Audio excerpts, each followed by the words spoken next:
파생하는 대단히 유명한 그 해안가에 인명을 구조하는 해안 초소가 하나 있었습니다. 그곳에는 허름한 원두막과 보트 조그만 하나, 그리고 사명감으로 똘똘 뭉친 몇 사람의 구조대원이 그곳을 지키고 있었습니다. 사고 난 것이 확인이라도 되면 목숨 걸고 이들은 두려운 밤이든 낮이든 그 바다를 향해서 뛰어들었습니다. 그리고 실제로 많은 사람을 건져 살렸습니다. 그렇게 생명을 건진받은 자들이, 그리고 그곳 주변에 사는 이웃들이 그곳 초소에 대해서 관심을 갖기 시작했습니다. 그리고 물심양면으로 그곳을 지원하기 시작합니다. 좋은 보트도 좀 구입해주고 좀 더 사람을 많이 살리도록 구조대원을 추가 배치해주고 또 그곳에 부족한 것들을 채워줬습니다. 그렇게 해서 작은 원두막이 있다는 맨파워도 갖추고 장비도 갖춘 제법 괜찮은 이 구조소가 되었습니다. 하지만 구조대원 중에 일부가 많은 사람들을 구조해 왔을 때에 그들에게 편안함을 우리가 제공해야 된다. 그러기에는 우리의 시설이 턱없이 부족하다 하여 많은 펀드레이징을 하고 그곳의 시설을 확충했습니다. 건물을 늘리고 새로운 구명조끼와 보트들을 더 사들이고 그리고 가구도 새로, 소파도 새로, 그렇게 안락하고 편안한 구조소를 만들었습니다. 그러다 보니 그곳에 사는 백인들이 그곳을 자주 드나들게 되었죠. 안락한 의자에 앉아서 따뜻한 커피도 마시고 그 달콤한 와인도 마시면서 함께 그곳에서 좋은 유익한 시간을 보내다가 어느새 그 구조소는 백인들만 모여드는 사교 클럽이 되었습니다. 사람을 구해야 되는 인명, 구조, 그 사명을 다 하지 못한 채 그 일은 자기들이 할 수 없어서 돈을 주어 그런 일을 할 수 있는 사람들을 더 확충시켰습니다. 건물에는 여기저기에 우리가 살린다 이런 피켓들이 걸려있고 그 구조소를 들어오는 입구에는 최초 그 옛날 첫 번째로 생명을 살렸던 구명보트가 딱 그 입구에 전시되어 있습니다. 그곳을 들어오는 모든 사람들이 그것을 보는 거죠. 역사를 봅니다.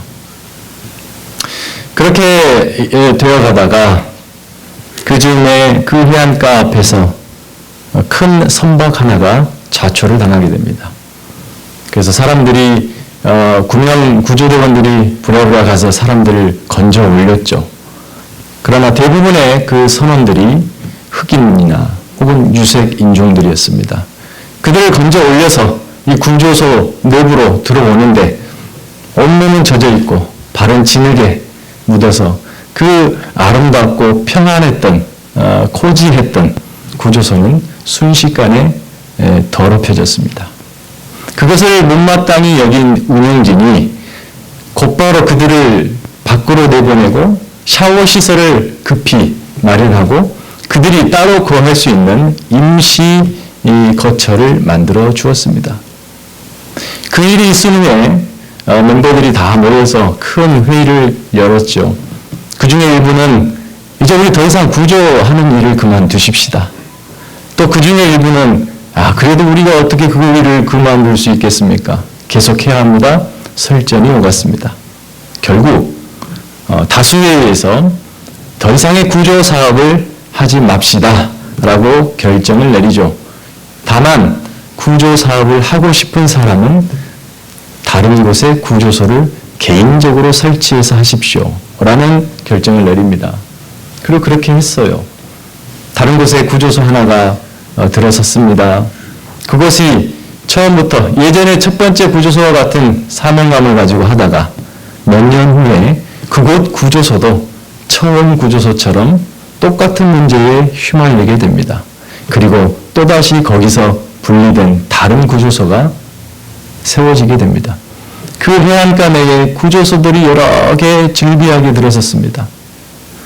그러나 매번 배의 사고는 터졌고 그 사고로 인해 사람들은 건져 올리는 것보다 생명을 잃은 자들이 더 많아졌습니다. 구조소는 더 많았는데 말이죠. 지금 제가 드리는 이야기는 제가 만든 이야기가 아니라 미국의 한 크리스찬 기독교 잡지에 실린 이야기입니다. 생명을 살려야 되는 교회의 사명을 뒤로 하고 사교 클럽화 되어가는 미국 교회를 향한 일갈이죠. 저는 사실 그와 같은 비슷한 경험을 과거 10여 년 전쯤에 미국에서 경험했습니다. 한 백인들이 모여 사는 마을에 큰 교회를 세웠죠. 그리 뭐 큰 도시는 아니에요. 시골입니다. 그런데 이제 나이가 들고 고령화가 되니까 젊은이는 다 시골을 떠나 도시로 갔어요. 그리고 그곳에 남아 계신 분들은 연로하신 분들이에요. 근데 그 중에서도 그 지역이 과거에는 백인만 살았는데 차츰차츰 멕시칸과 흑인들이 그 지역을 들어오니까 이 사람들이 여기에 살지 못하고 싫어서 옮깁니다. 집은 다른 곳에 있지만 교회는 그 자리에 있기 때문에 교회를 출석하는 거죠. 대략 한 50명 그 정도의 연로하신 분들이 자리를 메웠습니다. 그곳에 새로운 목사님이 부임했어요. 젊으신 목사님이. 그 젊으신 목사님이 부임해서 그 열정적으로 주의 복음을 증거했습니다. 거리를 흐르는 흑인들이 그리고 그 멕시칸들이 하나둘씩 교회를 들어오기 시작했습니다. 그런데 그 상황에서 백인 성도들이 회의를 하기 시작합니다. 그리고 어떤 결정문을 목사님께 주는 거죠. 목사님, 더 이상 그런 사역하지 마십시오. 더 이상 그만 그 사역을 하시고 우리와 함께 우리가 요청하는 사역을 해주십시오. 유색인종 그리고 이 흑인들이 교회에 오는 것을 싫어하는 겁니다. 그래서 결국은 그 목사님이 그것을 받아들이고 고민하다가 결정을 내리죠. 저는 이 일을 그만둘 수 없습니다. 그랬더니 선전포고와 같이 모든 성도 한 사람도 남기지 않고 다른 백인교회로 옮겨갔습니다. 당장 이 목사님의 생계가 위험하게 됐죠. 그래서 낮으로는 스쿨버스를 운전하고 밤으로는 복음을 전하는 일을 계속했습니다. 하나둘씩 사람들이 몰려들었음에도 불구하고 여러 가지 이제 건물 운영이라든지 비용이 적자가 만만치 않았습니다. 교단에서 결정을 내렸습니다. 그 교회를 폐쇄하겠다. 더 이상 지원을 못하겠다. 그리고 그 폐쇄한 교회를 같은 교단에 속한 한인교회에 넘겼습니다. 그리고 그 목사님은 그만뒀죠. 그 일이 실제 어떤 지어낸 이 크리스찬 잡지에 실린 이야기가 아니라 실제 일어나고 있는 미국 교회의 현실이라는 사실입니다. 물에 빠진 사람들 건져 살리는 것이 구조소가 해야 할 일이듯 죄 가운데 빠져있는 영혼을 살리는 것이 교회가 해야 할 일인 것이죠. 사실 교회는 그 일 때문에 존재합니다. 좀 더 근본적으로 얘기해서 그 일을 위해서 하나님께서는 교회를 선택하셨습니다. 20세기 초 유명한 기독교 저술가 고든이라는 사람이 그의 책에서 가상적인 이야기 하나를 만들어냅니다. 예수님께서 십자가에 죽으시고 부활하시고 하늘로 승천해 올라오셨습니다. 그것을 환영하며 기다렸던 천사 가브리엘이 예수님과 대화하는 내용입니다. 그가 그에게 묻습니다. 예수님, 어떻게 저 많은 사람들을 다 구원하시렵니까? 예수님이 말씀하죠. 내가 베드로와 야고보와 요한과 안드레 그리고 많은 제자들에게 내 생명을 주었다. 그들이 분명 그 생명을, 자기들의 생명을 또 다른 사람에게 줄 것이다. 그리고 그 사람들이 또다시 다른 사람을 또 그를 위해서 생명을 줄 것이다. 그렇게 되면 금세 저 많은 사람들은 다 구원해낼 수 있다. 그때 가브리엘이 질문하죠. 그런데 말이죠, 예수님. 만일에 제자들로부터 받은 저 사람들이 또 생명을 다른 사람에게 전하지 않으면 어떡하죠? 상기되어서 막 그 계획을 말씀하셨던 예수님이 갑자기 표정이 굳으면서 가브리엘에게 이야기합니다. 그 다음 계획을 나는 가지고 있지 않는데 그들을 믿어야지. 나에게는 다른 계획이 없어. 라고 하는 이 짧은 이야기입니다. 예수님께서, 그리고 하나님께서 그분을 세상에 보내실 때 죄악 가운데 있는 죄인들을 구원하시기 위한 계획과 그 목적, 이것은 바로 예수 그리스도의 생명을 던짐으로 누군가의 생명을 건져 올리고 또 그들의 생명이 또 던져짐으로 또다시 생명을 얻는 것. 그래서 요한복음 12장 23절 24절에서 예수님께서 제자들에게 그렇게 말씀하시죠. 내가 영광 받을 때가 가까웠다. 예수께서 그렇게 말씀하시는 겁니다. 내가 너희에게 진실로 진실로 너희에게 이르노니 한 알의 밀이 땅에 떨어져 죽지 않으면 어떻게 된다고요? 많은 죽지 않으면 그대로 있으려니와 죽으면 많은 열매를 맺으리라 라고 말씀하시죠. 바로 생명을 살리기 위해 죽는 것, 이것이 바로 예수님이 선택하신 방법, 하나님께서 계획하신 방법입니다. 그래서 생명을 던져 죽는 것이 곧 영원히 사는 길이요 영광을 얻는 길이며 아버지 하나님의 이름을 높이는, 그분의 이름을 영광스럽게 하는 길이다 라고 예수님이 요한복음에서 선언하고 계십니다. 이와 같은 사실은 우리가 읽은 오늘 본문인 또 마태복음에서도 대단히 강조되는 주제인 것입니다. 마태복음의 강조점은 처음 족보 1장에 나오는 족보에서부터 강조하는 것은 예수님이 바로 하나님의 아들이다.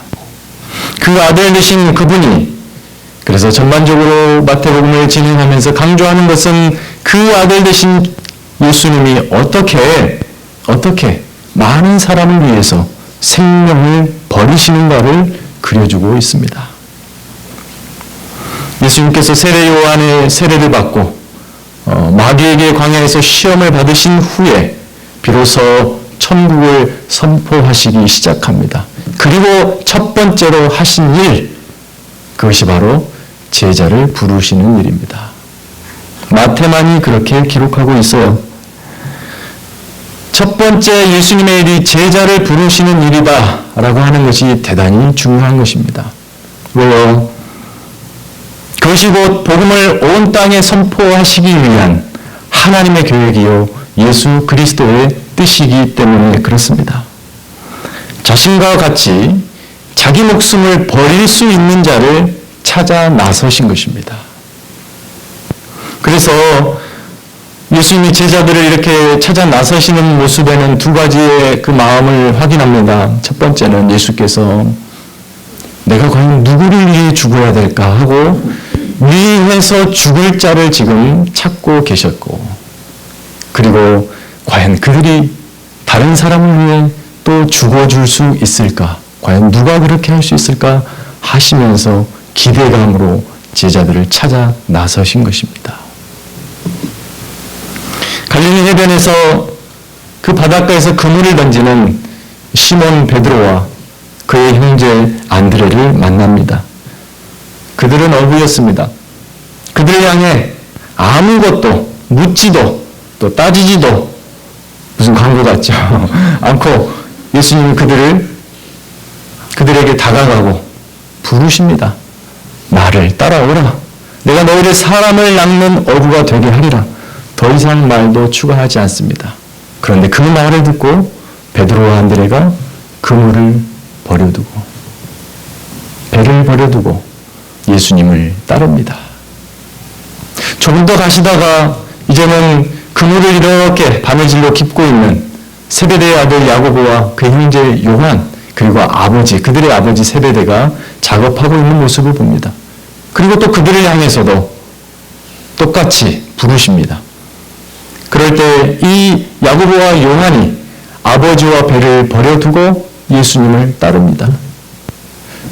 이렇게 이 마태는 지금 기록하는 것이 좀 더 구체적인 설명으로 예수님이 따르라고 했을 때 제자들이 어떤 반응이 있고 막 이런 좀 구체적인 해설이 곁들여진 설명이 좀 들어있으면 우리가 이해하기 쉬울 텐데 그렇지 않고 대단히 빠르게 주고받으면서 이야기가 전개됩니다.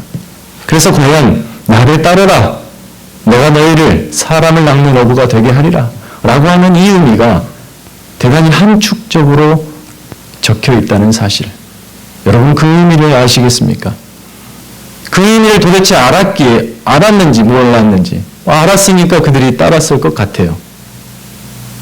과연 사람을 낚는 어부, 이 의미가 무슨 의미일까? 빠져있는 사람 건져 올리는 것, 그 정도로 이해해서는 안 될 문제입니다. 마태복음서는 다른 복음서, 마가복음, 누가복음, 요한복음과 달리 강조하는 주제가 있습니다. 더 강조하는 그것이 바로 제자도입니다. discipleship이죠. 근데 마태가 강조하는 이 제자도는 다른 복음서와 달리 좀 더 대단히 적극적이고 굉장히 결단적이고 결연하고 의지적인 그런 제자도를 소개하고 있습니다. 그래서 그것을 가리켜서 많은 사람들은 마태의 제자도는 급진적인 제자도다, 때로는 과격한 제자도다. 예수님께서 부르실 때 즉각적으로 모든 것을 버려두고 따른다는 측면에서 그렇습니다. 우리 마태복음 19장 27절을 한 절 찾아 읽어보십시다. 마태복음 19장 27절 33페이지입니다.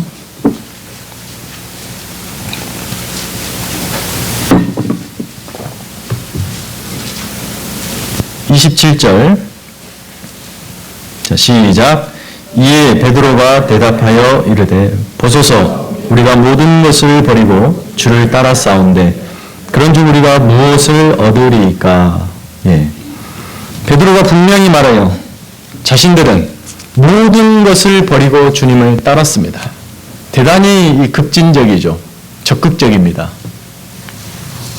동일 사건을 이제 또 기록하는 마가복음 1장에 보면 세베대의 아들 이 야고보와 그의 형제 요한이 예수님의 따름에 순종하는 모습이 똑같이 기록되어 있는데 거기에 보면 그들의 아버지 세베대가 품꾼들과 함께 배에서 일하고 있었습니다. 그래서 마가복음은 안드레와 요한이 아버지를 떠남에 있어서 좀 더 그 매정한 자식들의 이 매정함을 완화시켜주기 위해서 거기에 품꾼들이 있었다라고 기록하죠. 그 기록을 참고로 마태가 사용한다고 우리는 일반적으로 믿고 있는데요. 마태는 마가복음의 그 이야기에서 품꾼들이 함께 있었다라는 사실을 빼죠. 그만큼 예수의 부르심이 단호했고 그 부르심이 무거웠고 거부할 수 없는 거룩한 부르심이라고 하는 사실을 마태는 강조하면서 아버지까지 버려두는 그런 단호한 제자도를 이야기하고 있는 것입니다. 예수님을 통한 하나님의 부르심은 그만큼 절대적인 부르심, 권세 있는 부르심, 하나님의 아들의 부르심이라는 사실을 마태는 이야기하고 싶은 것이죠. 그 부르심 앞에 이 베드로, 안드레, 야고보, 요한은 다른 것이 할 수가 없었습니다. 그냥 모든 것을 버려두고 그 즉시 예수님을 따를 수밖에 없었습니다. 지금까지 시간을 던지며 살았던 어부, 그 어부의 현실에서 갑작스럽게 찾아든 이 무거운 부르심 앞에 그들이 할 수 있었던 것은 그냥 모든 것을 내려놓은 그 외에는 없었습니다. 그렇게 예수님의 사역이 시작되고 있다고 마태는 이야기하고 있는 것입니다. 우리의 신앙은 어떻습니까? 여러분의 신앙은 어떻게 시작했습니까? 나를 따라오라 하는 이 명령, 그리고 내가 너를 사람을 낚는 어부가 되게 하리라 라고 하는 약속이 이들을 모든 것을 내려놓게 했습니다. 그런데 나를 따라오라고 하는 이 의미가 무엇인지, 도대체 그 의미가 무엇이길래 모든 것을 내려놓을 수 있는지, 여러분, 사실 나를 따라오라는 이 말의 명령의 의미 속에는 어디까지라고 하는 질문이 포함되어 있습니다. 어디까지 따라야 되는가라는 질문입니다. 거기에 답도 포함되어 있습니다. 생명을 던지는 데까지. 생명을 던지는 데까지 따라오라는 거예요. 물론 이 말씀을 하는 이 지금 마태복음 4장 당시는 제자들은 거기까지 의미를 깨닫지는 못하죠.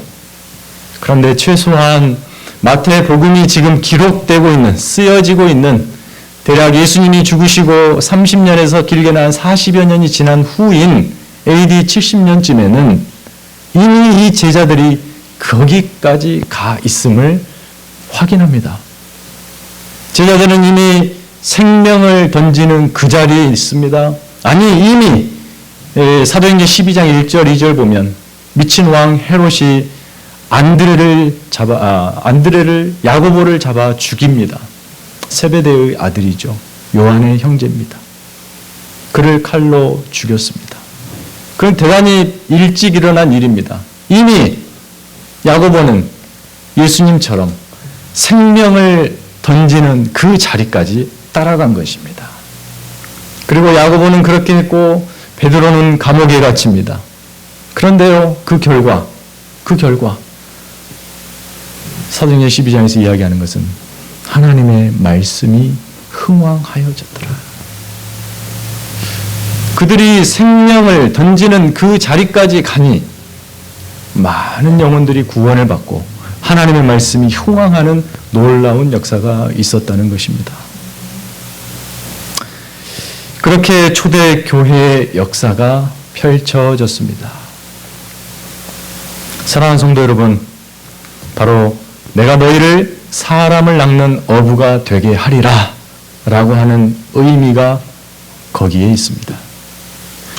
고기를 낚는 어부가 시간이라고 하는 그물을 던져 물고기를 낚아 올리듯 사람을 낚는 어부는 생명이라는 그물을 던져 생명을 낚아 올립니다. 그렇기 때문에 사람을 낚는 어부는 다시 말해서 생명을 던지는 어부인 것입니다. 성도, 제자, 그들이 누구인가? 생명을 값없이 받은 예수 그리스도에 던져진 생명의 그물에 걸려들은 자들이에요. 그리고 그들에게 생명을 주시면서 또다시 우리의 그물을 세상을 향해 던지라는 운명을 가지고 선택된 백성, 사랑받은 백성이 되었습니다. 그들이 바로 성도요, 주님을 따르는 제자라는 사실입니다. 저와 여러분이 그렇게 생명을 얻었습니다. 누군가가 던진 생명의 그물 덕분이죠. 우리도 또한 그렇게 해야 할 것 같습니다. 아니, 해야 하겠습니다. 생명의 그물을 던진다는 것이 제자들처럼 순교만을 의미하는 것은 아닙니다. 우리의 서로 다른 현실 속에서 작게는 우리의 삶을 통해서 우리가 담은 사랑과 또 이해와 용서와 자비의 말 한마디에서부터 좀 더 크게는 우리가 결연한 신앙의 의지를 가지고 결단하면서 삶을 바로 거치고 거룩한 길로 걸어가겠다라고 하는, 그리고 걸어가는 그 삶을 통해서 사람들은 생명을 경험할 수 있습니다. 우리가 몸부림치는 신앙의 거룩한 행위를 통해서 사람들은 그 그물의 생명에 걸려들 것입니다. 그런데 여러분, 그 그물은 누구에게 빌려올 수 없는 그물이 아니라 저와 여러분 우리만이 가진 자기만의 생명의 그물이 있다는 것입니다. 과거 한국교회는 이와 같은 이 영혼 구령의 열정에 사로잡힌 때가 있었습니다. 그때는 정말 생명줄을 던지는 심정으로 죽음을 불사하고 모든 것을 태우듯이 목숨까지 내어놓고 사람들을 구원하는 영혼 구원의 열정에 이 결연한 의지와 확신을 가지고 복음을 전했습니다. 그 결과 많은 사람들이 구원을 얻었던 부흥의 역사가 있었습니다. 불과 몇 년 전에 있었습니다. 그런데 점점 변질되어 가는 것 같습니다. 생명의 그물을 던지는 것보다는 어떤 세속의 그물을 던지고 있고 욕망의 그물을 던지고 있고 허영의 그물을 던지고 있는 것 같아요. 이대로 가다가는 생명의 그물을 던지는 방법을 잃어버리지 않을까 두려움이 앞섭니다. 기독교 역사상 그 어느 때보다도 생명을 향한 사랑과 그 일을 위한 긴장감이 사라지고 이제는 편안함과 나태함과 안주하려 하는 마음이 더 큰 것 같습니다. 교회가 거친 죄악의 바다에 허우적거리는 사람들을 향해서 생명의 그물을 던지는 것이 아니라 그 그물을 교회 벽 한쪽에 장식해 놓고 그리고 그렇게 열심을 냈던 그 흔적들을 교회 입구에 진열을 해놓는 사교 클럽이 되어가고 있다는 사실입니다.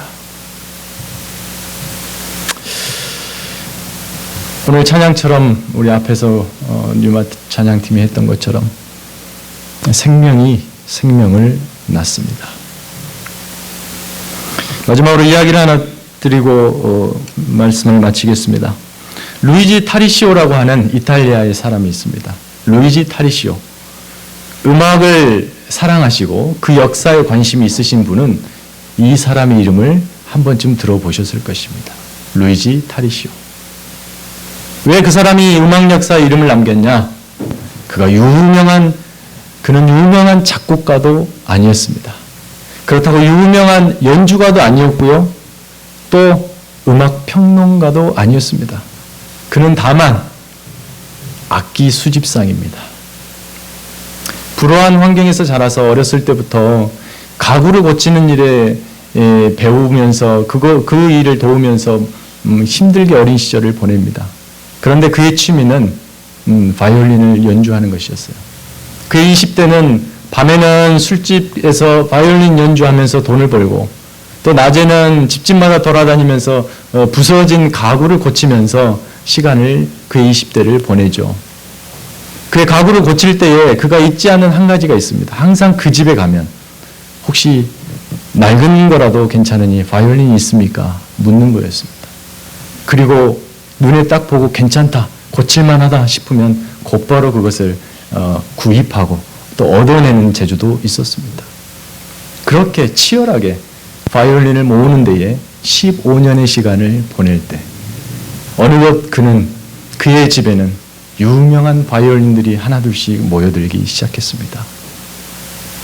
그가 파리로 또 바이올린을 헌팅하러 갈 때면 이상한 소문을 퍼뜨리고 나한테 지금 밀라노에는 엄청난 바이올린이 있다. 그러면 사람들이 그 소리를 듣고 싶어서 언제쯤 가져올래? 막 이렇게 하면서 그 바이올린 헌팅에 성공적으로 그는 그렇게 하여 유명한 수집가가 되었습니다. 억만장자가 되었습니다. 여러분 아마티 베르콘치 들어보셨습니까? 과다니니 들어보셨어요? 스트라디바디는 들어보셨을 겁니다. 시가 요즘 보니까 10억에서 많게는 30억 정도 한답니다. 이런 것이 그 집에 가득 쌓이게 됐습니다. 그래서 이제 어느 날 그가 자기 집에 들어갔는데 그렇다고 화려하게 살지 않았어요. 그 지역에서 거린처럼 살았습니다. 먹을 거 못 먹고 따뜻한 옷 한 벌이 없이 그냥 거적대기처럼 입고 다니며 바이올린만 사들였습니다. 그가 분명 방에 들어갔는데 며칠째 보이지가 않는 수상히 여긴 이웃이 경찰에 신고했어요. 그리고 경찰이 문을 부시고 들어가 보니 아주 허름한 소파에 바이올린 2개를 품에 안고 죽어 있었습니다. 그리고 그 방을 곳곳이 둘러보니 프랑스 파리에서 그렇게 목 놓아 기다리던 소위 말하는 메시아 바이올린이라고 하는 그 바이올린을 가지고 있었고, 스트라디바리라고 하는 그 비싼 악기가 12정이나 있었고, 그리고 그 외에 유명한 악기들이 120여 점이 넘는 그 악기들로 가득가득 쌓여진 그 집에 그렇게 죽었다는 것입니다. 이 이야기를 하면서 그 당시에 스트라디바리는 처음으로 세상 앞에 그 소리를 냈을 때는 그것이 만들어진 지 147년 후에 연주가 되었다고 합니다. 유명한 정말 명품 악기들은 사람들 앞에 연주되고 팔리고 이러는 것이 아니라 수집가들에 의해서 다 숨겨지고 감춰졌습니다. 타리시오 이전에 더 많은 사람들이 그와 같은 일들을 했기 때문에 유명한 명품 악기들의 95%가 세상에 소리 한번 내지 못하고 사라진다는 사실입니다. 그런데 참 재미있는 통계는 자칭 크리스찬이라고 하는 사람들의 95%가 단 한 사람도 주님께로 영혼을 인도하지 못하고 생을 마감합니다. 사랑하는 성도 여러분, 우리에게 주어진 생명, 예수 그리스도의 죽음으로 얻은 그 고귀한 생명, 이것은 내가 비밀스럽게 간직하고 묻어두고 아무도 보지 않는 곳에 가둬두는 생명이 아닙니다. 이 생명은 다른 누군가에게 반드시 던져져야 되는 그물과도 같은 생명이에요. 교회는 세상을 떠다니는 배와 같습니다. 그리고 성도의 거룩한 삶은 그 세상을 향해 던져지는 생명의 그물과도 같습니다. 한 해가 저물어 갑니다. 우리 인생도 이렇게 저물어 가겠죠. 저와 여러분에게는 생명의 그물이 있습니다. 예수 그리스도의 거룩한 이 부르심 앞에 생명의 그물을 던지겠다 다짐하시는 저와 여러분 되시기를 주의 이름으로 축원합니다. 기도하겠습니다. 우리에게 주신 귀한 생명, 세상 그 무엇으로도 얻어낼 수 없는, 살 수도 없는 그 고귀한 생명을 값없이 우리에게 주셨습니다. 그 생명으로 말미암아 우리가 살았습니다. 주님, 저 죽어가는 세상 사람들을 향해서 이 생명을 던짐으로 말미암아 영원히 사는 그 진리 안에 우리가 자유함과 기쁨을 누릴 수 있는 모든 성도되게 도와주시옵소서. 이곳 헬리팍스 한인교회가 하나님의 놀라운 계획하신 영혼들을 건져 올리는 사람을 낚는 어부로서 그 사명을 잘 감당하는 교회 되게 도와주시옵소서. 감사드렸고 예수 그리스도 이름으로 기도하옵나이다. 아멘.